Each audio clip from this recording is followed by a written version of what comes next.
성도 여러분들 안녕하십니까? 이번 사경회를 통해서 여러분들을 만나 뵙게 된 것을 참으로 기쁘게 생각합니다. 이번 사경회에는 에스라 느헤미야서를 통해서 이스라엘의 역사를 되돌아보려 합니다. 아울러 이 시간이 우리 모두가 살고 있는 이 시대에 우리의 믿음을 다시 한번 조율해 볼 수 있는 그런 귀한 시간이 되리라 믿습니다. 여러모로 부족하지만 이번 사경회가 저를 포함해서 모든 교우들에게 참으로 유익한 시간이 되시기를 간절히 바랍니다.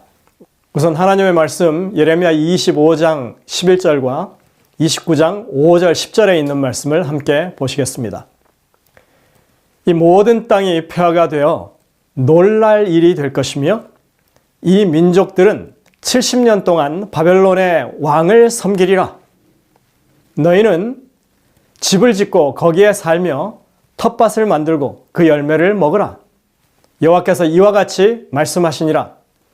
바벨론에서 70년이 차면 내가 너희를 돌보고 나의 선한 말을 너에게 성취하여 너희를 이곳으로 돌아오게 하리라. 예레미야 선지자가 이스라엘이 바벨론의 포로로 잡혀가는 때에 그 백성들이 70년 후에나 돌아올 것이라고 예언하는 말씀입니다. 이 말씀대로 그들은 70년 만에 고향으로 돌아오게 됩니다. 그리고 이 예언이 정확하게 성취되는 역사를 기록한 책이 바로 에스라 느헤미야서입니다. 에스라 느헤미야서는 에스라가 주저자입니다. 이 책은 두 권이 아닌 한 권의 책입니다. 후대 사람들이 이것을 나누어 놓은 것에 불과합니다. 아마도 에스라가 마무리하지 못한 부분을 느헤미야가 완성한 것으로 보입니다. 에스라 느헤미야서는 예언서가 아니고 역사서입니다. 그래서 그 역사적인 시점은 구약 기록의 마지막 부분에 있죠. 비록 성경 배열상 중간에 놓여 있긴 하지만 사실은 바벨론 포로기 이후의 유대 역사를 담고 있어서 신약 시대가 열리기 바로 직전에 구약 역사에 있어서 마지막 페이지라고 할 수 있습니다. 그리고 그 시대 이후에는 신약이 시작되기까지 무려 신구약 중간기라고 하는 약 400년 기간의 공백기가 이어집니다. 그렇기 때문에 에스라 느헤미야서의 기록은 그들이 바벨론에서 돌아와서 어떻게 회복의 사역을 이루어갔는지를 살펴볼 수 있는 유일한 자료로서 아주 중요한 책이라고 할 수 있습니다. 이런 말이 있습니다. 과거를 잊은 나라는 미래를 잃은 것이고 과거를 잊은 교회에 미래는 없다. 또 우리나라에도 한때 이런 문구가 유행하기도 했었습니다. 역사를 잊은 민족은 미래가 없다. 근데 이들보다 훨씬 앞선 시기에 엘렌 화이트는 이런 글을 남깁니다. 우리는 주님께서 우리를 인도해 오신 길과 우리의 과거 역사를 통하여 주신 그분의 가르침을 잊어버리는 것 외에는 미래를 위하여 두려워할 것이 전혀 없다. 역사를 되짚어 본다고 하는 것은 단순한 일이 아닙니다. 정확한 사료들을 찾아야 하고 주변 정황도 살펴야 합니다. 그 역사를 이해한다고 하는 것은 번거롭고 복잡한 과정입니다. 그래서 아마도 학창시절에 역사에 대해서 그다지 흥미를 가지지 못한 분들도 분명히 여기 있었을 것입니다. 우리가 굳이 복잡하게 과거에 집착해야 하느냐 하는 그런 생각을 가질 수 있습니다. 그러나 과거를 아는 것은 우리의 미래를 위해서 꼭 필요한 일이라고 하는 그런 생각을 가지고 이번 기회에 여러분들이 이스라엘의 포로기 이후의 역사에 대해서 한번 살펴볼 수 있는 기회가 되시기를 간절히 바랍니다. 우리가 역사로부터 잘 배워야 그 잘못된 과거의 역사를 되풀이하지 않게 될 것이기 때문에 그렇습니다. 우리가 역사를 이해한다고 하는 것은 단지 사건들을 시간순으로 나열하는 것만은 아닐 것입니다. 사건들을 잘 살피고 숙고해서 역사 속에 있는 값진 교훈들을 찾아 나가는 것입니다. 우리는 다음에 세 가지 질문을 중점으로 에스라 느헤미야서를 살펴보려고 합니다. 첫째, 바벨론에서 예루살렘으로 나온다고 하는 것은 무엇을 의미하는가? 두 번째로, 예언은 어떻게 성취되며 그 과정은 어떻게 진행되는가? 그리고 마지막 세 번째로, 우리가 가져야 할 일상적인 믿음의 자세는 어떤 것인가 하는 것입니다. 바벨론에서 돌아온다고 하는 것, 그것은 출애굽 사건과 비교되는 것입니다. 제2의 출애굽이라고 할 수 있죠. 단지 출발지가 다를 뿐이지 목적지는 같습니다. 죄악의 도시에서 하나님의 도성으로 옮기는 것입니다. 이것은 이스라엘 민족의 역사적인 대이동으로 한정되는 이야기가 아닙니다. 이것은 상징적으로 죄악의 세상에 살던 우리가 구원받은 하나님의 백성이 되어서 하늘 본향을 찾아가는 그런 여정을 말하는 것입니다. 그런 의미에서 이들의 귀향이라고 하는 것은 우리 모두에게 의미가 있는 사건입니다. 이스라엘 백성이 70년 만에 예루살렘으로 돌아오는 이 사건은 하나님의 예언에 따른 성취였습니다. 또한 다니엘 선지자가 예언한 70일에와도 깊은 연관성이 있습니다. 70일의 말이 나왔으니까 오늘 키워드를 잠시 소개하도록 하겠습니다. 오늘의 키워드는 중건입니다. 다니엘 9장 25절에 나오는 말씀이죠. 너는 깨달아 알지니라 예루살렘을 중건하라는 영이 날 때부터 이렇게 기록되어 있는데 여기서 말하는 중건은 한국말처럼 한 단어가 아니라 히브리어에서 두 단어로 구성되어 있습니다. 건축을 의미하는 바나와 그리고 회복을 의미하는 슈브입니다.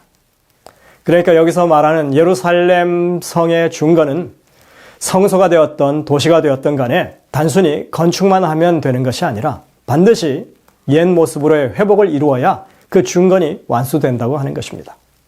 그래서 오늘 이 말씀에 있어서 중건이라고 하는 키워드는 매우 중요한 개념입니다. 우리는 하루에 하나씩 키워드를 좀 생각해 보게 될 것입니다.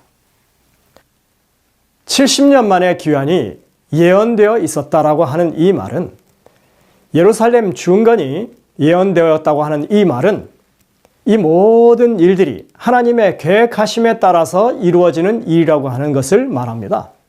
그렇다면 하나님이 주도하시는 일이니까 그들이 귀환하는 일이나 또 그들이 하는 모든 사역이 다 순조로웠을까요? 아닙니다. 그렇지 못했습니다. 그들이 돌아오는 것도 돌아와서 펼치는 그 사역들도 반대와 괴롭힘을 많이 당할 수밖에 없었습니다. 또한 그들은 나름대로 예루살렘을 회복하고 하나님의 영광을 드러낼 메시아를 맞이하는 로드맵을 그 마음 가운데 그리고 돌아왔을 텐데 그들이 마주한 현실은 쉬운 게 하나도 없었습니다. 모든 게 바닥부터 시작해야만 했습니다. 또한 메시아에 대한 기대는 기약이 없었습니다. 이런 진전이 안 되고 힘겨운 일상만 계속되는 그런 상황이 있습니다. 갈수록 피로감이 쌓여갑니다. 우리는 이들의 이런 상황 속에서 오늘날 우리의 모습을 다시 한번 발견해야 하고 그리고 그들이 이런 가운데서 어떤 믿음의 자세로 살았는지를 한번 살펴보는 것이 우리에게 유익이 될 일이라고 생각합니다. 이 말씀은 에스라가 예루살렘에 돌아와서 했던 말입니다. 우리 조상들의 하나님 여호와를 송축할지로다. 그가 왕의 마음에 예루살렘 여호와의 전을 아름답게 할 뜻을 두시고 또 나로 왕과 그의 보좌관들 앞과 왕의 권세 있는 모든 방백들 앞에서 은혜를 얻게 하셨도다. 내 하나님 여호와의 손이 내 위에 있으므로 내가 힘을 얻어 이스라엘 중에 우두머리들을 모아 나와 함께 올라오게 하였노라. 에스라 7장 27절 28절에 있는 말씀입니다. 기원전 457년에 두 번째 귀환을 할 때 그 귀환팀의 지도자였던 에스라가 예루살렘에 당도하면서 외치던 말입니다. 자신의 민족의 부흥을 위해서 하나님께서 이렇게 귀한 섭리로 우리를 이끌어 주셨다.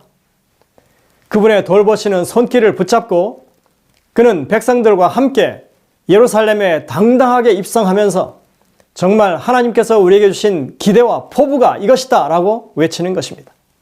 그들의 외침 속에서 우리는 그들에게 주어졌던 사명에 대한 열망과 기대가 가득 차 있는 것을 보게 됩니다. 아마도 오늘날 우리에게 필요한 것은 이런 처음 믿음, 처음 마음가짐, 그리고 처음 결의가 아닐까 생각이 됩니다. 하나님과의 첫사랑, 그리고 첫 믿음을 회복하는 것이 오늘날 우리에게 절실한 필요인 것입니다. 이제 우리는 에스라 느헤미야서의 전체를 한번 훑어보려고 합니다. 에스라는 자신의 기록을 통해서 이스라엘의 귀한 역사를 정리해주고 있습니다. 그는 유능한 학자였고 동시에 서기관이었습니다. 아마도 지나간 문서를 찾고 그 복잡한 수많은 자료를 정리하는 데 있어서는 뛰어난 그런 사람이었을 것입니다. 이 책에는 4차례의 귀환령과 2차례에 걸친 귀환을 기록하고 있습니다. 예전에 우리가 배울 때에는 1차, 2차, 3차 귀환령이라고 했었는데 오늘 정리하는 이것이 에스라 느헤미야서 본문을 중심으로 봤을 때 더 정확한 그런 정리라고 할 수 있겠습니다.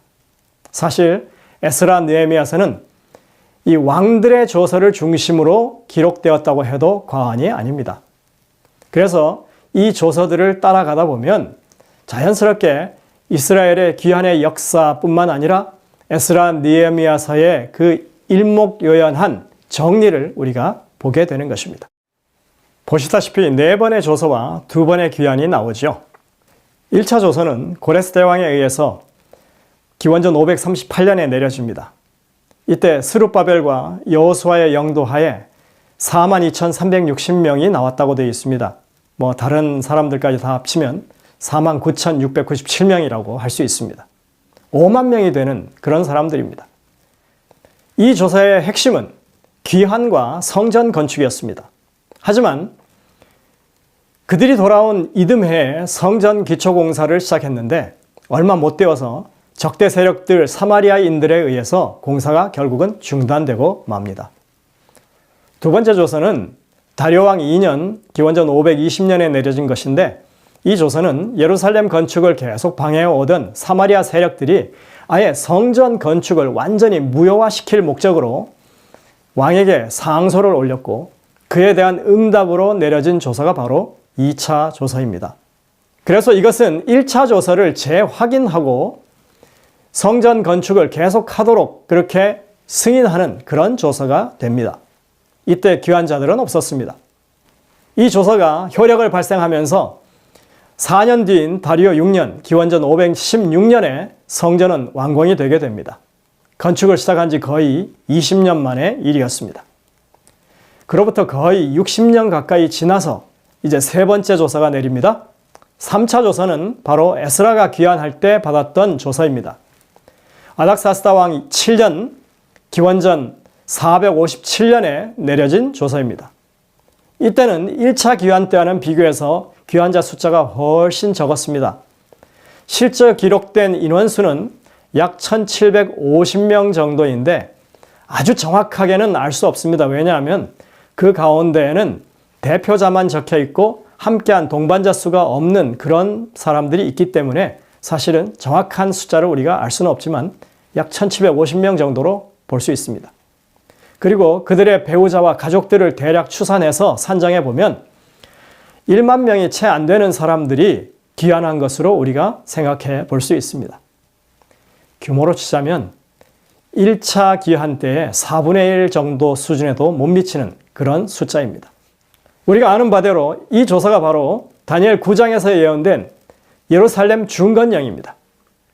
그리고 이 조서에는 단지 건축에 관한 명령뿐만 아니라 사법과 행정 기능, 즉 자치권의 회복에 관한 조항들이 포함되어 있어서 명실상부 예루살렘의 예전의 모습을 되찾게 하는 그런 조서였다고 하는 것을 알 수 있습니다. 4번째 조서는 아닥사스다 왕 20년, 기원전 444년에 내려집니다. 아닥사스다 왕이 왜 이렇게 자신의 치세 에스라에게 그리고 느헤미야에게 이렇게 한 번씩의 2번의 조서를 내렸을까 하는 것은 에스라 느헤미야서를 이해하는 데 아주 중요한 사안입니다. 오늘날 학자들은 이 2 조서 사이에 어떠한 사건이 있었고 그로 인해서 다시 중건하라는 영을 느헤미야에게 내렸던 것으로 이해합니다. 우리가 에스라 느헤미야서를 연구하는 데 있어서 이 부분은 아주 중대한 사안이 되고 있습니다. 이것에 대해서 우리가 앞으로 더 자세하게 살펴보게 될 것입니다. 어쨌든 4번째 조서는 느헤미야가 총독으로 부임하게 되는 그런 조서입니다. 이때 귀환한 사람은 없습니다. 느헤미야는 그가 부임하는 그 해에 강력한 지도력을 발휘해서 성벽 공사를 마무리하게 됩니다. 그래서 어떤 사람들은 그가 성벽 공사를 마무리했으니까 그가 받아온 그 조서가 이 다니엘 9장에서 말하는 70일에서 이야기하는 예루살렘 중건령이 아니냐 이렇게 말하는 사람도 있지만 우리가 에스라 느헤미야서에 나오는 조서들을 다 비교해서 살펴보면 이것은 단지 3차 조서를 다시 반복한, 그래서 성벽 공사를 마무리하도록 한 조서에 불과하다고 하는 것을 우리가 알 수 있는 것입니다. 새로운 내용이 거기에 추가된 것이 없습니다. 여러분들께서 보시다시피 첫 번째에서 네 번째 조서까지 그 기간이 자그마치 95년입니다. 바벨론에서 예루살렘으로 돌아오는 길, 결코 쉽지 않습니다. 하나님께서 계획하시고 70년 만에 돌아가게 해주겠다고 하셨으면 고레스 대왕이 도장을 꽝 찍고 그냥 백성들은 짐 다 싸가지고 고향 앞으로 하면 될 일 아닌가 싶지만 그 현실은 말처럼 쉬운 과정이 아닙니다. 이렇게 4차 조서까지 95년의 세월이 흐른 것이 여러분들 그들이 과거에 70년의 포로 생활을 했던 것보다 더 긴 세월이라고 하는 것을 여러분들 아셔야 할 것입니다. 그렇다고 다 회복이 됐습니까? 아닙니다. 이제 성전 짓고 성벽을 마무리했을 뿐입니다. 정말이지 예언 하나 성취되기까지 지난한 세월이 흐릅니다.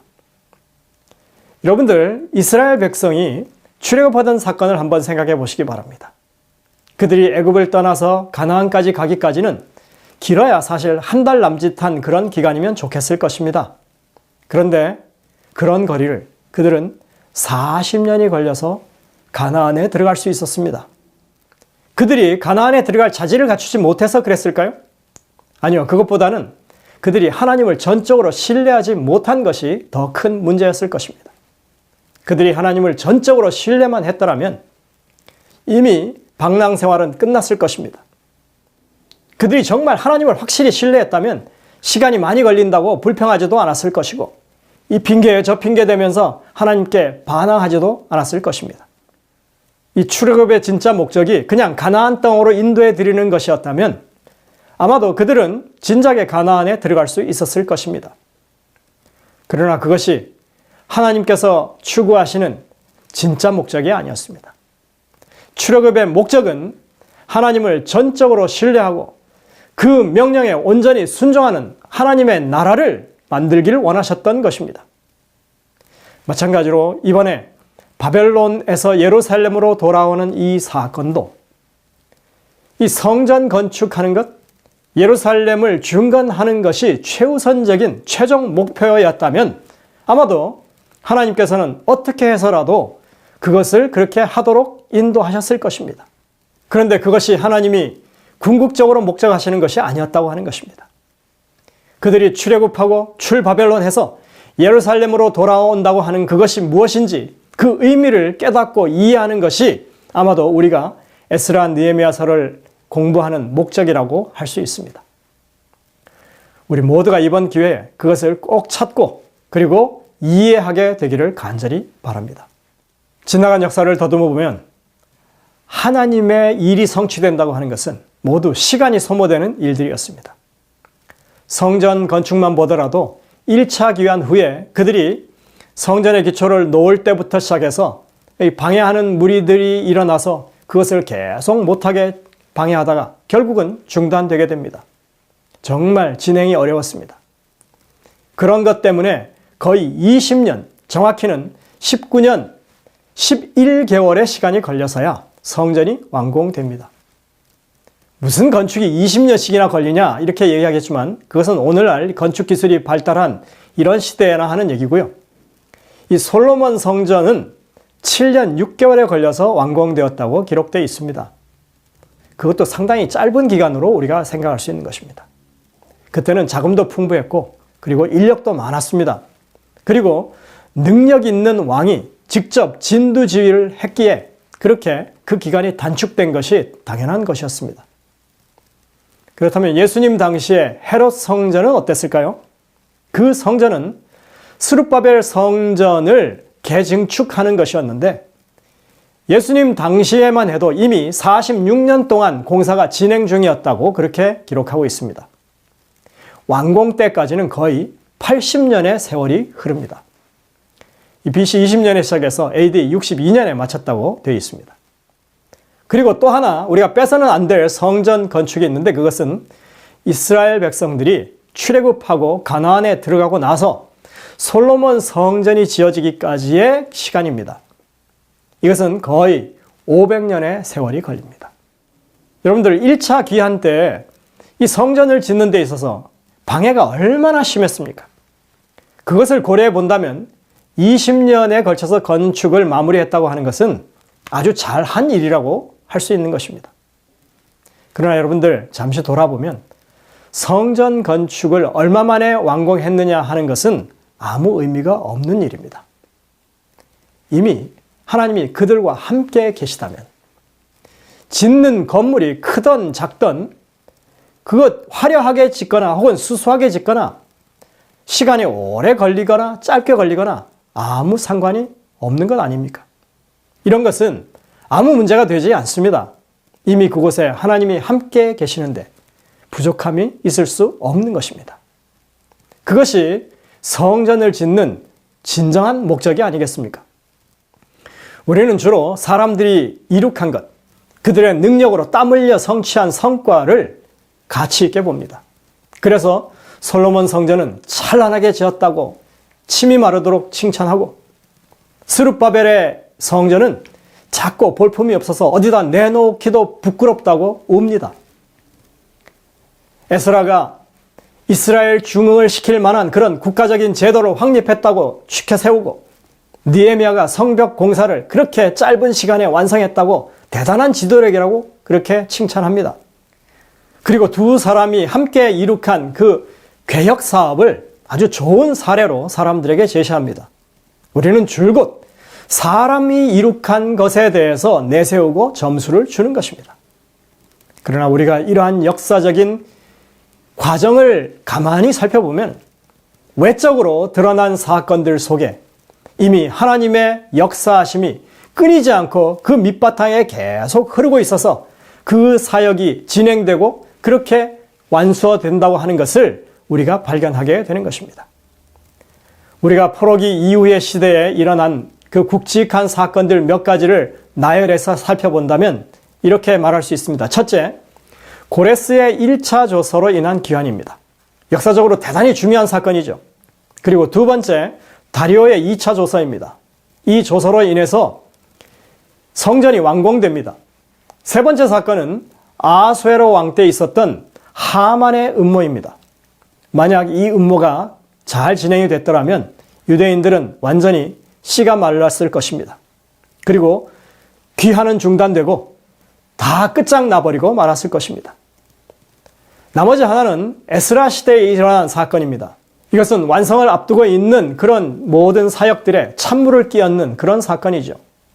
에스라와 그의 조력자들에게 큰 타격을 안겨준 사건입니다.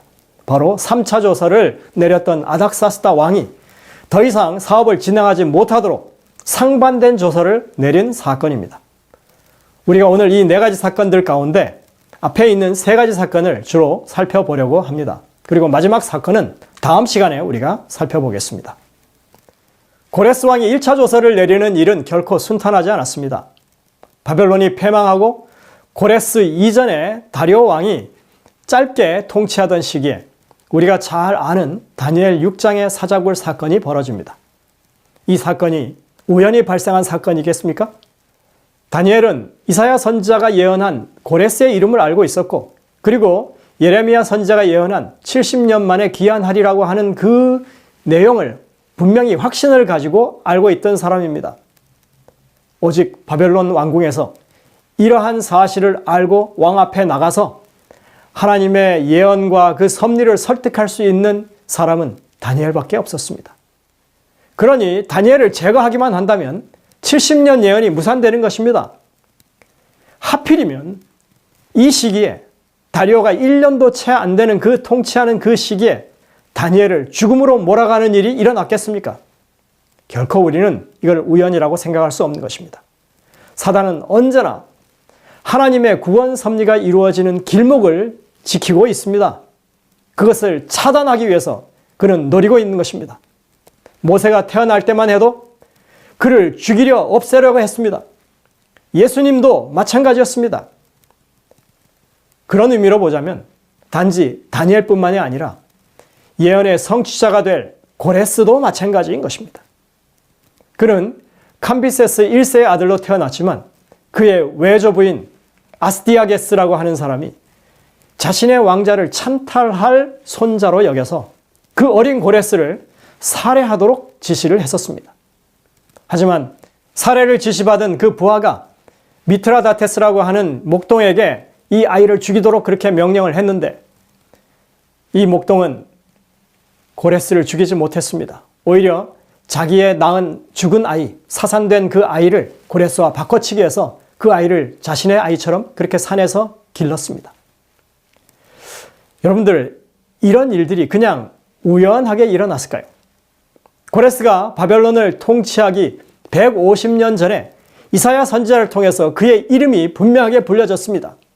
그리고 고레스는 그의 아기 시절부터 그 생명을 보존시켜 오셨습니다. 다니엘을 그 사자굴 속에서 건져내셨습니다. 그분이 누구겠습니까? 사람들은 전혀 눈치채지 못하는 사이에 하나님은 계획하고 그 일을 실행하고 계셨고 그 일을 이루기 위해서 계속적으로 역사하고 계셨던 것입니다. 다니엘이 이사야서와 예레미야서를 들고 하나님의 예언이 어떤 것인지를 설명하는 그 예언 세미나, 그 모든 순간순간들마다 고레스의 마음을 감동시키시고 정말 그 마음 가운데 하나님의 뜻에 움직이도록 하는 그 역사를 이루신 분이 누구시겠습니까? 이것이 다니엘이 위대한 인물이었기 때문에 그랬을까요? 그런 것이 아닙니다. 이 모든 상황마다 이 모든 일이 제대로 진행되도록 계속해서 역사하신 하나님이 계셨기 때문입니다. 에스라는 이러한 사실을 너무나 잘 알고 있었습니다. 그래서 에스라 1장에 고레스의 조서를 소개하면서 그 부분을 이렇게 강조하고 있습니다. 바사왕 고레스 원년에 여호와께서 예레미야의 입을 통하여 하신 말씀을 이루게 하시려고 바사왕 고레스의 마음을 감동시키셨다. 그래서 그가 나라에 공포도 하고 조서도 내렸다. 고레스를 통해서 첫 번째 기환령이 내려지기까지 한치의 오차도 없이 하나님의 섭리가 역사하고 있었음을 우리는 보아야 하는 것입니다. 이제 다음 사건을 보시겠습니다. 아마도 이 사건은 별도의 시간을 내서 설명을 해야 할 만큼 이야기가 깁니다. 하지만 중요한 내용만 간추려서 간단히 소개합니다. 고레스의 아들 캄비세스 2세가 8년간 통치합니다. 그는 애굽 원정 중에 바벨론에서 반란이 일어났다고 하는 소식을 듣고 군대를 이끌고 돌아가다가 유다 땅 무깃도에서 갑작스럽게 죽게 됩니다. 그리고 왕족이었던 다리오가 이제 병사를 이끌고 돌아가서 그 반란을 평정하고 왕이 되는 그런 사건이 벌어집니다. 바벨론에서 반란을 일으킨 그 인물은 가우마타라고 하는 통상 가짜 스메르디스라고 하는 그런 인물입니다. 이 가짜 스메르디스가 반정을 일으켜서 통치한 그 시기는 불과 몇 개월 되지 않습니다. 그런데 여러분들, 이 사건은 정말 역사에 길이 남아 있습니다. 현재 이란의 중동부 지역에 가시면 베이스툰이라고 하는 그런 산이 있는데 거기에 보면 다리우스 왕이 자신이 어떤 업적을 이루었는지 거기에 그 업적을 기록한 비문이 아주 크게 세워져 있습니다. 거기에 여기 서 있는 사람은 바로 다리우스 왕이고 그 발 밑에 머리가 밟히고 있는 사람은 바로 가우마타입니다. 이 사람이 바로 가짜 스메르디스인 것입니다. 정말 짧은 시간에 통치했지만 그 짧은 시간에도 그에게 붙여진 별명이 뭐냐 하면 성전 파괴자라고 하는 별명이 붙었습니다. 만일 이 가우마타라고 하는 사람이 왕이 되었더라면 이스라엘 백성들이 어떻게 되었겠습니까? 지금도 안 그래도 어렵게 건축을 하고 있는 중인데 예루살렘 성 건축이 가능했을까요? 아마 완전히 수포로 돌아가고 말았을 것입니다. 누가 가우마타를 왕위에 올리지 못하도록 그렇게 도우셨겠습니까? 그리고 누가 이런 혼란한 틈을 타서 하나님의 성전 역사를 무산시키려고 그렇게 했겠습니까?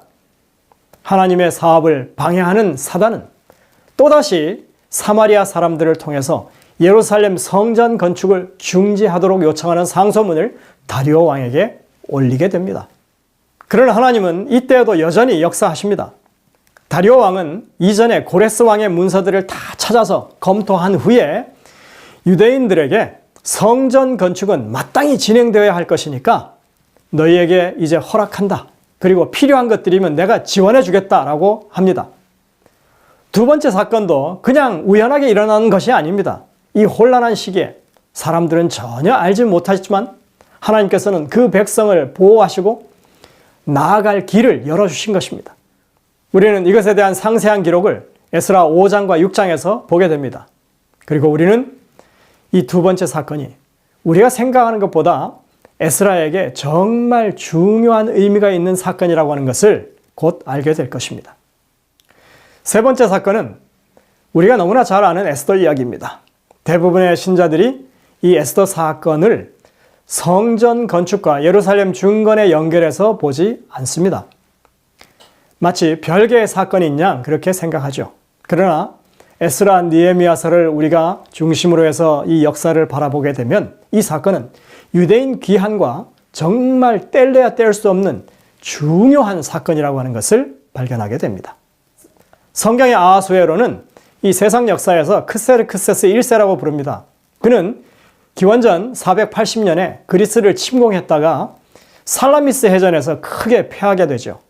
그리고 돌아와서 그 나라에 정체된 그런 분위기, 그것을 만회해보기 위해서 에스더 1장에 나오는 그 6개월간에 걸친 잔치를 벌이게 됩니다. 이때 왕후 와스티가 왕의 요구를 무시했다가 결국 폐위됩니다. 그리고는 에스더가 왕후의 자리에 오르는 사건이 벌어집니다. 또 그리고 얼마 후에 왕궁의 문지기로 있던 모르드게가 왕을 살해하려고 하는 그런 음모를 왕에게 알려서 정말 존귀를 얻게 되는 그런 일이 벌어집니다. 하나님의 백성들이 이방인 땅에서 궁중 안에서 그것도 점점 그 영향력이 커지고 있는 것을 그런 상황을 사단이 가만둘 리가 없죠. 그래서 하만이라고 하는 그런 사람이 등장하게 됩니다. 그가 총리가 되어서 유대인들을 다 몰살하려고 하는 그런 계획을 진행시킵니다. 이것이 우연이었을까요? 여러분들, 이 모든 일은 하나님의 섭리와 도우심 속에서 일어나는 그런 일들이 아닐 수 없는 것입니다. 모르드게는 이렇게 에스더에게 말합니다. 내가 왕후의 자리를 얻은 것이 이때를 위함이 아닌지 누가 알겠느냐? 이때 에스더는 모든 사람에게 금식을 요청하고 자신도 금식을 한 후에 그 나라의 규례를 어기고 왕에게 나아가서 내가 죽으면 죽겠다고 하는 각오로 그렇게 왕 앞에 서게 되는 것입니다. 만일 이 순간에 에스더가 죽음을 각오하고 하나님을 의지하지 않았더라면 이스라엘 백성은 그 운명이 어떻게 됐겠습니까? 하나님께서 오래전부터 계획하신 것에 의해서 하만의 계략이 수포로 돌아가고 오히려 유대인들의 위상이 더 페르시아 내에서 커지는 그런 상황이 마련되는 것입니다. 우리는 이 아하수에로 왕의 아들이 바로 에스라 느헤미야 시대의 아닥사스다 왕이라고 하는 사실을 반드시 생각해야 합니다. 에스더는 친아들은 아니었지만 아닥사스다에게는 모후가 되는 것입니다. 그리고 그 땅 안에서 모르드게가 또한 총리가 되었다고 하는 사실을 우리가 고려하지 않을 수 없는 것입니다. 우리는 에스라라고 하는 인물이 갑자기 아닥사스다 왕의 신망과 총애를 받는 인물이 되었다고 볼 수 없습니다. 느헤미야 같은 술 맡은 관원이 운이 좋아서 그렇게 왕 앞에 나갔을 때 그의 요청을 승낙했다고 볼 수도 없습니다. 모든 상황이 때가 무르익도록 하나님께서 미리 계획하시고 운영하지 않으시면 하나도 제대로 이루어지는 일이 없는 것입니다.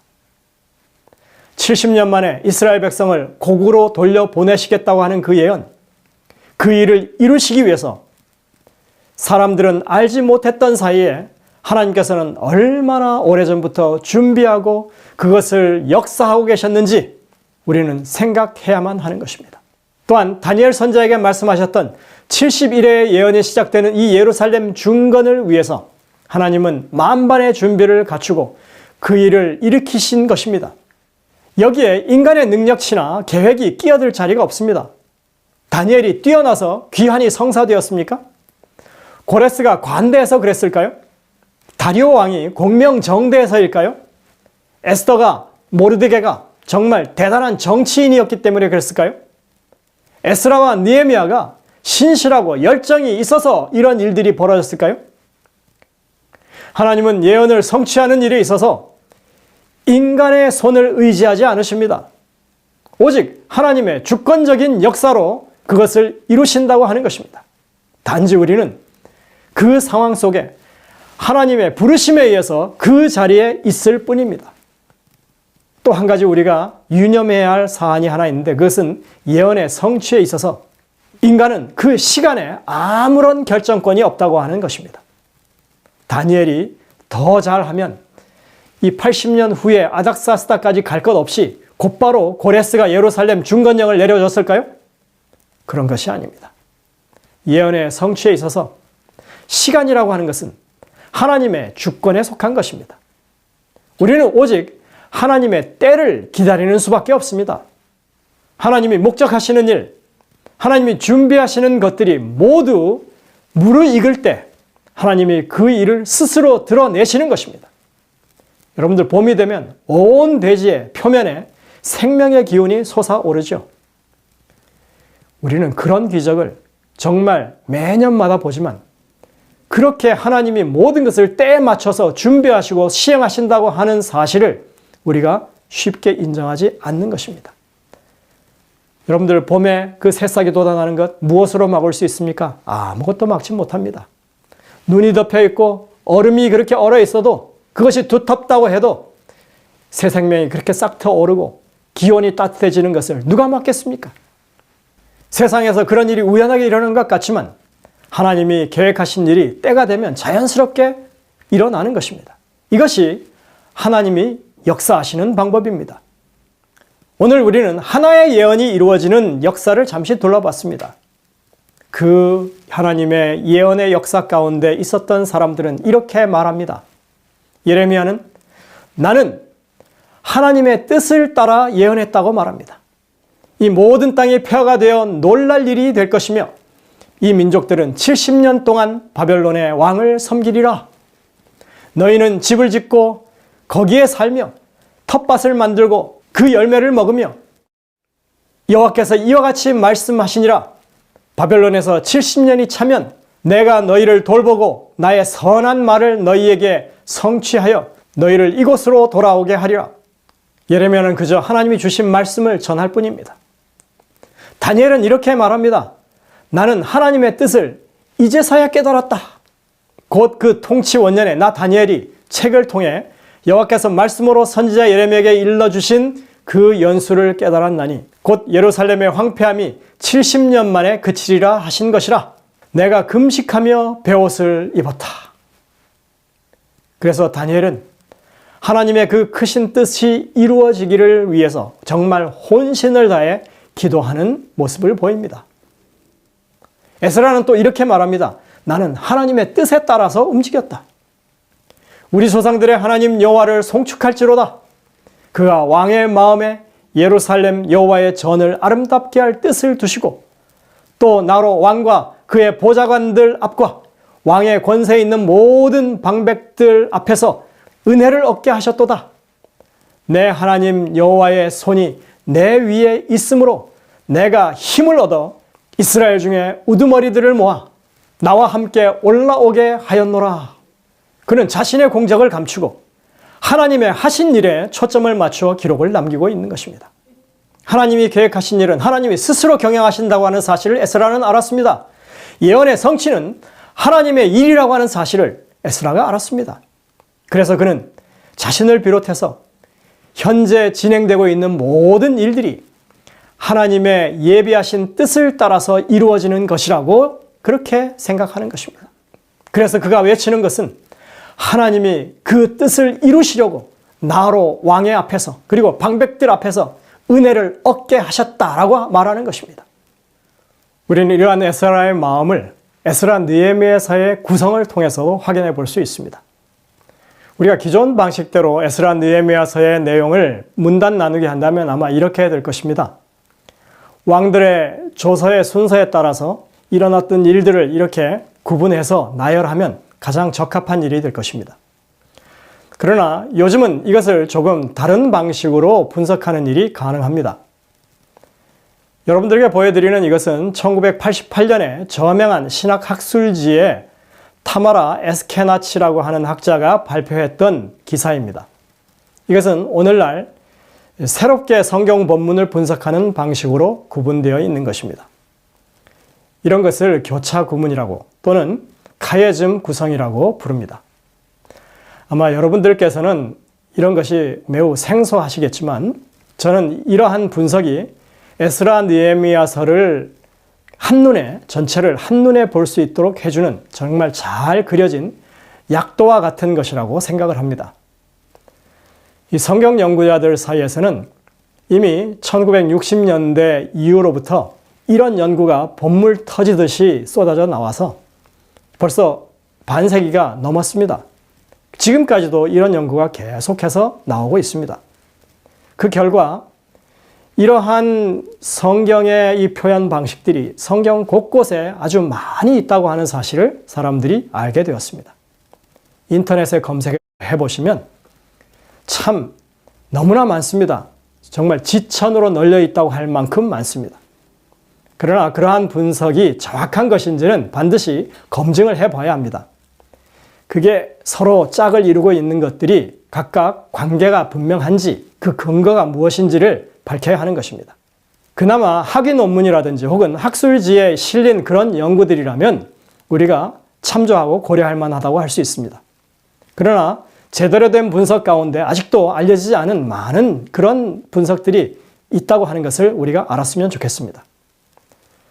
우리가 이런 것들을 통해서 알 수 있는 것은 뭐냐면 이렇게 분석하는 것이 중요한 것이 아니라 사실은 그것보다 더 중요한 것은 이런 분석이 무엇을 의미하고 있느냐, 이 구성이 도대체 무엇을 우리에게 말해주느냐 하는 것입니다.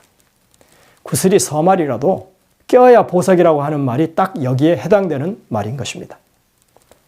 이것을 카이에즘, 다른 말로는 교차 구문이라고 그렇게 부른다고 했습니다. 이것을 설명하자면 이렇습니다.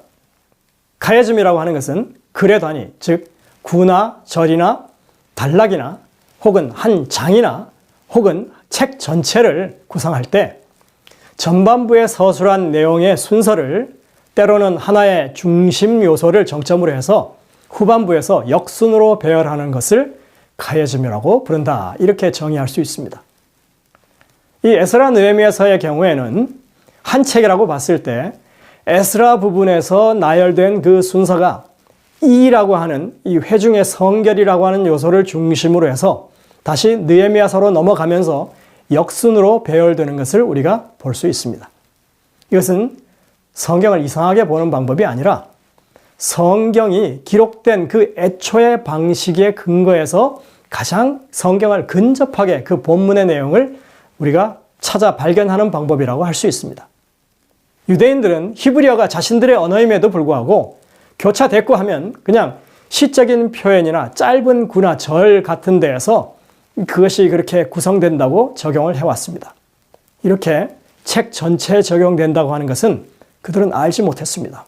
그러나 오늘날에는 고대 문서의 이 문체론적인 연구가 상당히 발달되어 있어서 거의 대부분의 고대 문서들 가운데 이런 구성을 찾아내다가 사람들이 소개하다 보니까 이제는 어느 누구도 이런 구성에 대해서 이의를 제기하는 사람이 없는 상황입니다. 유대 학자인 예후다 라따이라고 하는 사람은 이렇게 말했습니다. 한마디로 카이에즘은 성서시대의 보편적인 것이었다. 또 헬라어 문법책을 쓴 이 니겔 터너라고 하는 학자도 카이에즘이 너무 빈번하게 사용되었기 때문에 때로는 카이에즘을 인지해야만 성서 이해의 진실에 접근할 수 있다. 그렇게 말했습니다. 자, 이제 우리가 이만하면 충분히 이런 구성이 오늘날 타당성을 가지고 있다고 하는 것을 말했으니까 이제 이 에스라 느헤미야서 구성을 잠시 좀 살펴보도록 하겠습니다.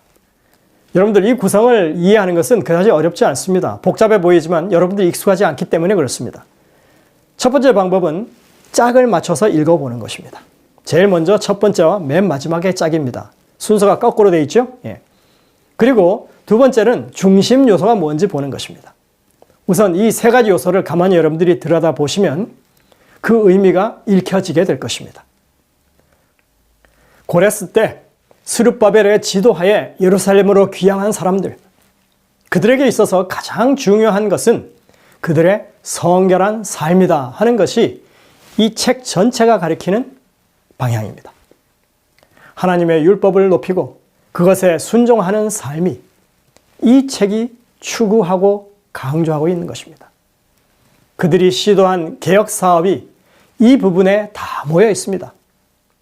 그런 내용이 처음과 끝에 그리고 중심에 보여주고 있는 것입니다. 그 다음으로 그들이 누구인지 밝힙니다. 귀환한 사람들은 정말 아무나가 아니었죠. 안정되고 풍요로웠던 바벨론 도시 생활을 뒤로 하고 폐허가 된 옛 도시 예루살렘으로 하나님의 성산을 다시 일으켜 세워보겠다고 하는 뜻을 품고 선뜻 떠나온 사람들이 바로 그들이었습니다.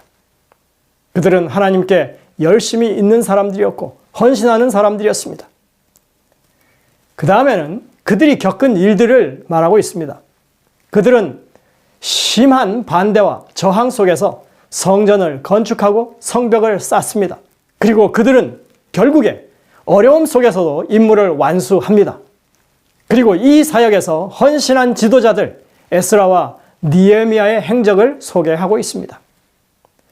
이렇게 이 구성을 보게 되면 에스라가 이 책을 통해서 전하고 싶어 했던 중심 메시지가 분명하게 보여지는 것입니다. 이 책은 바로 바벨론에서 예루살렘으로 귀환한 목적을 드러내는 것입니다. 건물을 짓거나 제도를 개혁하는 그런 것에서 그치지 아니하고 바로 백성들의 삶이 하나님 앞에서 성결하게 되는 것입니다. 그리고 그 사명은 건축이 완료된다고 해서 종결되는 것이 아니라고 하는 것을 보여줍니다. 그것은 계속적으로 이루어져야 할 아직은 미완성이라고 하는 것을 에스라가 밝히고 싶어 했다고 하는 것입니다. 물론 이런 분석이 절대적인 것은 아닙니다. 그러나 에스라가 적어도 이 책을 기록할 때 어떤 목적을 가지고 기록했고 의도적으로 이렇게 구성했다고 한다면 이런 분석이야말로 그 의도에 가장 접근한 그런 합리적인 방법이라고 우리가 생각할 수 있다는 것입니다. 네, 오늘 우리가 이렇게 에스라 느헤미야서의 첫 시간을 가져봤습니다. 오늘 시간을 한번 정리해 보겠습니다. 우리는 바벨론에서 귀환하는 역사를 간략히 훑어봤습니다. 제가 처음에 3가지 질문을 드렸는데 바벨론에서 예루살렘으로 귀환한다고 하는 것이 무엇을 의미했는가 물었습니다. 이것은 에스라 느헤미야서의 기록 목적이라고도 할 수 있습니다. 그렇죠? 바로 하나님의 백성으로서의 성결한 삶이 정말 귀환하는 목적이라고 하는 것입니다. 두 번째, 예언은 어떻게 성취되며 그 과정은 어떻게 진행되는가 했었습니다. 70년 만에 돌아오게 해주겠다고 하는 하나님의 그 예언 하나가 성취되기까지 어떤 섭리가 작동을 했는지 우리가 봤습니다. 역사의 길목마다 위험한 고비들이 있었지만 그 모든 순간을 하나님이 미리 예비하시고 지키시고 길을 열어주셨다고 하는 것을 우리가 보았습니다. 그리고 세 번째, 우리가 가져야 할 일상적인 믿음의 자세가 어떤 것인가 하는 것입니다. 예언이라고 하는 것은 그것이 성취되는 그 시간에 대한 모든 것이 다 인간의 능력이나 의지에 달린 것이 아니라 하나님의 전적인 주권에 속하는 것이라고 하는 것입니다. 우리는 하나님이 성취하시는 그 시간이 되기까지 정말 인내하면서 계속적으로 하나님의 인도하심을 따라 전진해야 한다고 하는 것입니다. 여러분들 이번 주에 저희들이 함께 이 말씀들을 살펴보면서 더욱더 우리의 믿음이 강화되는 그러한 기회가 되시기를 간절히 바랍니다. 기도하시겠습니다. 하늘에 계신 아버지 하나님, 오늘 이 순간에도 이 세상의 역사를 주님의 주권으로 이끌고 계심을 우리가 믿음으로 바라보게 하시고 참으로 하나님이 이루시기까지 겸손히 주님의 뒤를 밟는 저희들 되게 하여 주시며 주님의 백성들의 참다운 성결한 삶을 이루어내는 우리 모두가 될 수 있도록 인도하여 주옵기를 예수님의 이름으로 간절히 기도드립니다. 아멘.